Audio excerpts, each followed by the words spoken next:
It isn't called trick-or-treating for nothing, alright? So we all know kids like to get into a little trouble, have a little mischief on Halloween, but kids aren't the only one. Adults like to get out there and have them get into a little trouble also. So I don't think it's any mystery that drunk driving incidents are up on Halloween, along with vandalism, property thefts, and things like that, all kind of spike on Halloween. And think about all the opportunities out there for criminals, because this is the one day a year where people just basically open their door for strangers. And these are strangers that may be in a costume with a mask that can hide their identity, and you don't know who it is. Since the police have their handfuls, because there's going to be a lot of 911 calls on Halloween, you might have to defend yourself and not rely on the police. In fact, Halloween may be one of the most important days that you need to make sure that you carry your firearm. So the first thing people want to know is, can you carry on Halloween? And that's a pretty good question. You know, you got a lot of people walking around, costumes and masks. You walking up on other people's properties and things. So good news is there are no laws out there against carrying on Halloween. Just make sure you follow your local carry laws or local state laws. So that being said, there's still a couple things you may want to know before you put on that mask and that gun. So if you're going out drinking, whether you're going to a bar, house party, whatever, you may want to rethink the carry thing. A lot of states have laws against carrying while intoxicated. So if you're going to be drinking, you may want to rethink. And even if your state doesn't have laws, you may want to think about drinking and having your gun on you. It's never a good mix. And also know that some states will require you can't carry a gun on private property unless the private property permits it. So just think about some of these laws. All right, so my first tip for carrying on Halloween is, if you're going to stay home, keep your gun handy but hidden. You know, you're going to be going to the door a lot, you know, giving out candy, so that may be where your problem comes from. So you want to have your gun on you, just don't want to have it showing, you want to have it concealed.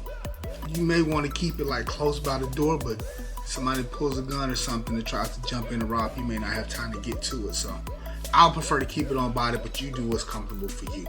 If you do decide to keep it off body, just make sure that it's not accessible to kids. You do not want kids getting onto your gun.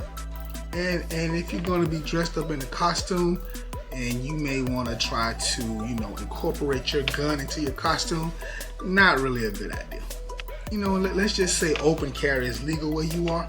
What if somebody tries to snatch your gun or something while you're giving out candy? Not the best idea to incorporate a real gun into a costume. You know, all right, so my next tip for carrying on Halloween is, if you're going to wear a costume, just think a lot about your costume, okay? Usually on Halloween, anything goes except when you're carrying a gun. So let's say you're going to wear a costume, or number one, I think the gun should be concealed, so you're going to conceal carry. So you need to make sure you're wearing a costume that's not going to be printing, so nobody will see the gun or notice that you have one on you. You want to get to your gun as quick as possible. So if you conceal carry, you don't want to be in a costume that's going to restrict your access to your gun. So that's another thing to think about, is if you're going to conceal carry in a costume, just make sure you still have quick access to your gun. So my next tip is probably one of the most important things, and it applies every day, not just to Halloween, but just kind of make sure you have situation awareness, so you're paying attention to what's going on around you. You know, if you're paying attention to your surroundings, you know, you can kind of work out potential threats before they even become a threat, you know, and fight or flight, you can decide to get the heck on up out of there before anything goes down.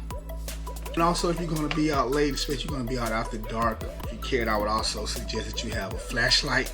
That's just going to help you see in dark places or everything. So yeah, a nice, good tactical flashlight with some good lumens on it. Don't get some little cheap Radio Shack knockoff. Get you a good flashlight if you're going to be out there trick-or-treating. Or just out there, period. Alright, so yeah, just pay attention to your surroundings. Make sure you can see what's going on. Like I said, if you got a mask on, make sure you can see real good out of both sides. So the situational awareness is important for Halloween. I'm dressed as a firearms instructor. Alright, so my next Halloween tip is, be careful who you open your door to. It may be a little hard on Halloween, but yeah, gotta be careful. And as a general rule of thumb, usually most people say stop passing out candy after 9. It's a little late at that point, and most kids are gonna be in bed anyway. So you don't want adults out there trick-or-treating at 9 o'clock. If you do want to keep passing out candy later, or even after it gets dark, maybe try to check your doorbell camera. Make sure it's a kid when you open the door. Situation awareness. Pay attention to not just, the kids. Make sure it's not somebody, behind the kids waiting to jump or whatever, do whatever. So, and if it's late, you know, and you're not going to see kids out usually without their parents. So just kind of pay attention to what's going on when you're opening your front door. Yep. So make sure it's kids. Check your ring camera, your peephole on your door, whatever it is. And this should go without saying, but do not let strangers into your house. All right, so my next Halloween tip is really about keeping your home safe.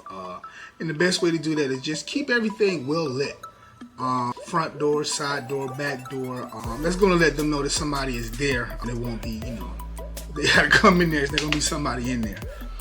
And also, and if the lights are on, you know, if you got cameras on the outside, you can kind of see who's walking around. So, security cameras, security lights, you know, the motion sensor lights, all of that stuff is good things to have to help kind of protect your house on Halloween. You know, and the best thing about those is if you got like a Ring doorbell. You know, they ring the doorbell, you can look and see who's at the door before you actually go to the door. So just do the, you know, kind of little things, keep it well lit. Got the doorbell, look at the camera before in the door. Just do little things to kind of help you protect yourself and your house on Halloween.